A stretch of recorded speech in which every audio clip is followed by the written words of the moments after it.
Hari Om children. Before we go ahead with today's story, I have a question to ask each one of you. Sometimes at home, we do see our parents, grandparents, or someone in pain. When I say pain, a headache, stomach ache, backache, knee pain. What do we do when we see them in pain? There are different kinds of people. The first kind. Amma has headache. Amma, just make me dosa and then you go and sleep, no? The second kind.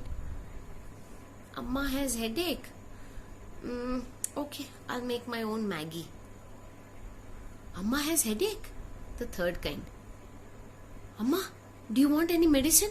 Should I make you some dosa? Do you want me to make you tea? Are you okay? What kind are you? Now, we all fall into any one of these three categories. There is a fourth category. And in that category is where our hero falls in. Narayan Bhattadri. Born in 1560 in Guruvayur, in Melpattur, in Kerala. He was a very bright and a brilliant student. He went to his teacher, Achyuta Pisharadi, to learn. And we all at the end of our Gurukul usually give Guru Dakshina. But you know what Narayan Bhattadri did? He didn't give anything to his teacher. He took from his teacher. What did he take? Well, Achyuta Pisharadi was suffering from a incurable disease which caused him constant and excruciating extreme pain in his joints.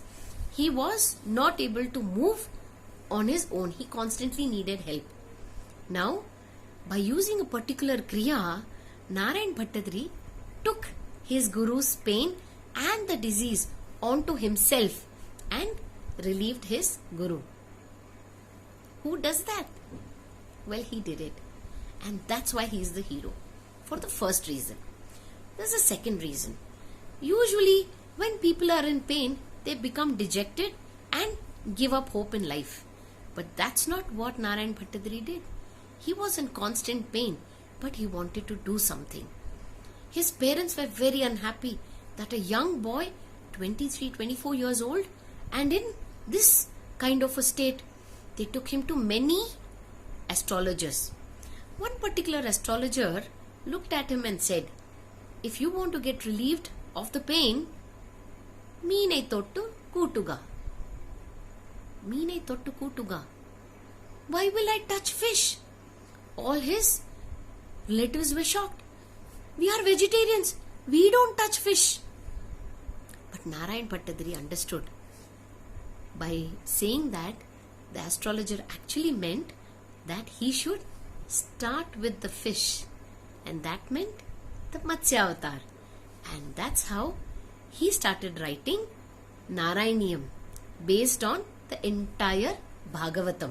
In verses of Bhagavatam was concised into 1,000 odd verses. 100 dashakams with 10 shlokas each.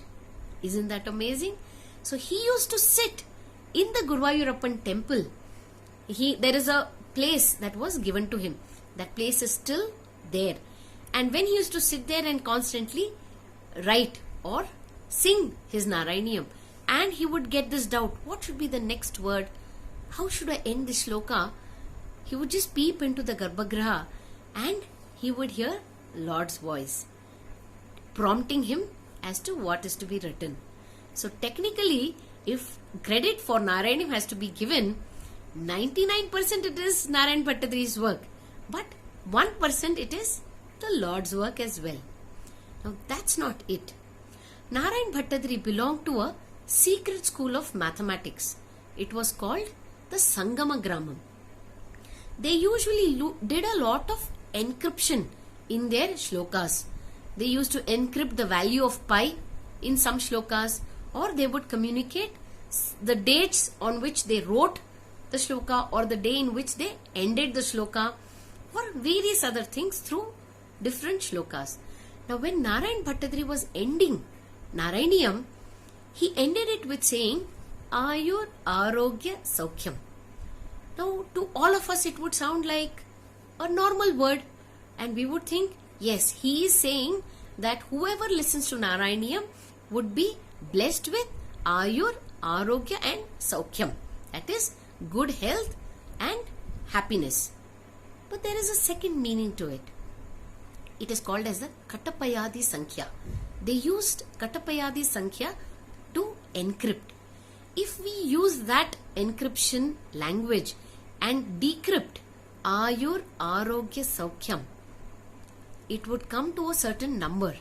And when you put it into a software, you will get the date 27th November 1587. That is the date he finished this particular. That's what it means. And guess what? It also was Guruvayur Ekadashi on that particular day when he finished this Narayaniyam. Amazing, isn't it? So encryption was something that was known to people even then, and so beautifully that could be blend into this kind of shlokas, right? So try Google and finding out a little bit more about Sangama Gramam. You might find interesting things. Hari Om.